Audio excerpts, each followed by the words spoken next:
Web series में ख्वातीन फनकारों का तसल्ली बख्श काम देखने को मिलता है। इरादतन या गैर इरादतन फिल्म के कुछ लम्हों में इस कदर खो गया कि एक बार को एहसास हुआ 72 हुरों के लिए जन्नत जाने की क्या जरूरत है। वो तो हीरा मंडी में थी। ऊपर बोले गए भारी भरकम उर्दू से मेरा कोई लेना देना है नहीं। अगर सही है तो मेरी तारीफ कीजिए, गलत है तो गूगल ट्रांसलेशन की कह के ले सकते हैं। रात के 2 बजे 3 बजे तक उबासियों से जंग करते हुए आंखें खोलकर मैंने इस सीरीज को खत्म किया है। तो जब अपना कीमती समय इस सीरीज में झोंक ही डाला है तो फिर इस पर चर्चा भी कर ही लेनी चाहिए। तो वेब सीरीज रिव्यू करेंगे हीरा मंडी द डायमंड बाजार, ओनली ऑन नेटफ्लिक्स। नहीं, नेटफ्लिक्स इसलिए जोड़ दिया कि अगर आप सीरीज देखकर गालियां दे रहे हैं तो वो गालियां केवल भंसाली साहब के हिस्से क्यों आए। आपको पता होना चाहिए कि पैसा कहां से किसका लगा है। अब शब्दों को सब में बराबर बांटे। सच पूछिए तो मैं कभी संजय लीला भंसाली की फिल्मों का डाई हार्ट फैन नहीं रहा हूं।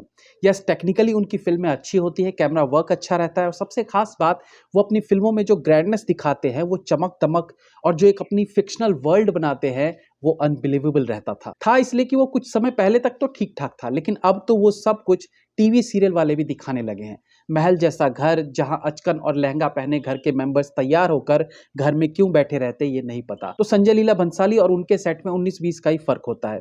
अच्छा, मैं उनकी फिल्मों का बहुत बड़ा फैन इसलिए भी नहीं हूं क्योंकि उनकी फिल्मों को देखने के लिए पेशेंस चाहिए।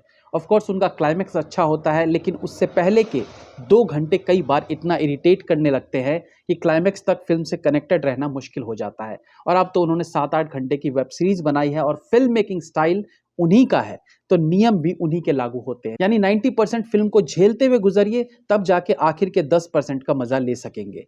हीरा मंडी 1920 की कहानी है जो लाहौर की पृष्ठभूमि पर बनाई गई है। स्क्रीन प्ले से बात की शुरुआत करते हैं तो यहाँ भी 90 और 10% वाला रेशियो लागू होता है। पहाड़ की ऊंचाई का मजा लेने के लिए आपको पहाड़ की कठिन चढ़ाई तो करनी होगी, लेकिन समस्या यह है कि इस पहाड़ का टॉप व्यू जो आप हिमालय जैसा सोच रहे थे वो तो देहरादून के पहाड़ों जैसा निकला। मतलब क्लाइमैक्स उम्मीदों पर खरी नहीं उतरती। मैं एक्सपेक्ट कर रहा था कि क्लाइमैक्स भव्य तरीके से दिखाया जाएगा। स्क्रीन प्ले की कमी इसलिए भी कही जा सकती है कि आपस के रिश्तों को भी सीरीज ढंग से क्लैरिफाई नहीं कर पाती। आखिरी एपिसोड तक भी आप सोचते रहेंगे कि उसकी खाला वो थी तो उनकी आपा ये कैसे। आपा और खाला में सब मिक्स्ड होके रह जाता है। दूसरा कि कभी कभी सब कुछ परफेक्ट होना भी खलता है। Perfect in the sense acting से लेकर सिनेमेटोग्राफी, डायरेक्शन सब सधा हुआ टाइप। आज ऑडियंस को सुरीली आवाज में गाए गाने से ज्यादा खराश वाली आवाज में गाया गाना अट्रैक्ट करता है। स्टोरी लाइन की बात करें तो इसमें भी संजय साहब कंफ्यूज्ड दिखे हैं। हीरा मंडी एक लव स्टोरी लग रही थी जो इनकलाब जिंदाबाद में तब्दील होते हुए रिवेंज ड्रामा बन जाती है और इसी बीच ये रामलीला वाले मोड में भी आ बैठती है। तो आप इस सीरीज को किसी एक जॉनर की कहानी नहीं कह सकते हैं। एक्टिंग की बात करें तो मनीषा कोइराला का दमखम आज भी बरकरार दिखता है। हीरा मंडी की उम्र दराज हुजूर के तौर पर वो बेहद प्रभावित करती है, वो चाहे उनकी अदायगी हो या उनकी डायलॉग डिलीवरी। ऋचा चड्ढा औसत रही हैं, लेकिन उनका एक डांस नंबर है जहां उनका डांसिंग टैलेंट भी देखने को मिलता है। अदिति राव हैदरी इससे मिलता जुलता किरदार एक और वेब सीरीज में कर चुकी है। बाकी फीमेल एक्टर्स को छोड़ दे तो मनीषा के बाद अगर संजय लीला भंसाली ने किसी को सबसे ज्यादा स्क्रीन दिया है तो वह है उनकी खुद की भतीजी शर्मीन सहगल, जिन्होंने आलम ज़ेब का मुख्य किरदार निभाया है और ये एक्ट्रेस निराश करती हैं। ऐसा नहीं है कि वो जीरो रही हैं, लेकिन ये किरदार जितना इंपॉर्टेंट है और इसमें जितने तरह के लेयर्स थे, जितना डेप्थ था, उसे कोई और अच्छी एक्टर बेहतरीन तरीके से प्रेजेंट कर सकती थी, जो अनफॉर्चुनेटली शर्मीन नहीं कर पाती है। उनके एक्सप्रेशंस में ज्यादा वैरायटी देखने को नहीं मिलती। मे बी न्यूयॉर्क में उनके एक्टिंग स्कूल में फ्लैट फेस वाली एक्टिंग सिखाई गई हो, बट उसे इतना भी सीरियसली नहीं लेना चाहिए कि पता ही ना चले कि कैरेक्टर कब दुखी है, कब खुश है और कब रोमांटिक मूड में है। वेब सीरीज में अगर सबसे ज्यादा किसी का कटा है तो कुछ ऐसे फेमस एक्टर्स जिनकी एक कमबैक फिल्म कही जा रही थी। सोशल मीडिया पर हल्ला था कि 13 साल बाद 14 साल बाद फरदीन खान फिल्मों में वापसी कर रहे हैं। अगर ये कमबैक है तो फरदीन सर आप घर पे ज्यादा ठीक लग रहे थे। 8 घंटे की वेब सीरीज में 7-8 सीन्स को कमबैक नहीं कहते। उससे भी ज्यादा तो शेखर सुमन साहब का कटा है। एक हाल ही में दिए इंटरव्यू में वो कह रहे थे कि वो जीवन में 2 ही बार रोए हैं। पहला जब उनके बड़े बेटे की मृत्यु हो गई थी तब वो दुखी में रोए थे, और दूसरा जब संजय लीला बंसाली ने अध्ययन सुमन यानी उनके बेटे को हीरा मंडी ऑफर की, तब वो खुशी के मारे रोए थे। अच्छी बात है, हमें भी कुछ खो चुके एक्टर्स को दोबारा से देखने का मौका मिलना चाहिए, बट शेखर सुमन और अध्ययन सुमन दोनों को मिलाकर उनके 10 सीन्स भी पूरे नहीं होते। उनसे ज्यादा बड़े रोल तो अंग्रेजों का किरदार निभाने वाले एक्टर्स के हैं। थोड़ा दिमाग लगाया तो याद आया पद्मावत के समय संजय लीला भंसाली को डिफेंड करने का जिम्मा भी शेखर साहब ने खुद उठाया था, जिसका बाद में उन्हें भुगतान भी करना पड़ा।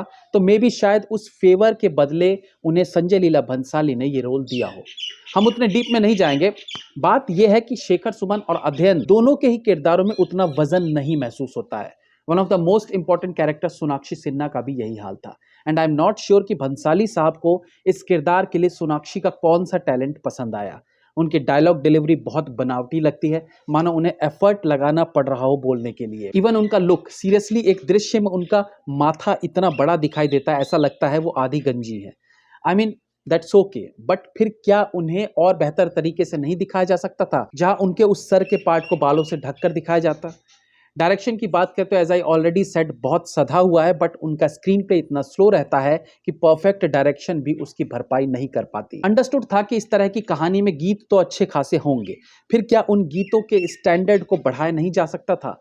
म्यूजिक कहीं पर भी सीन को सपोर्ट नहीं करता। कहानी इतनी स्लो और सीन इतने प्रेडिक्टेबल लगते हैं कि बीच बीच में आप 2-3 मिनट आगे करके भी देखें तो कहानी से भटकेंगे नहीं। बाकी अच्छी बात है कि वेब सीरीज के नजरिए से यहाँ गाली और वल्गैरिटी नहीं है, जबकि आज तो फैमिली वेब सीरीज में भी सेक्स का हैवी डोज डाल देते हैं। फिर यहाँ तो वल्गैरिटी और न्यूडिटी दिखाने का स्कोप भी बहुत ज्यादा था, बट स्टिल उस पर कंट्रोल किया गया है।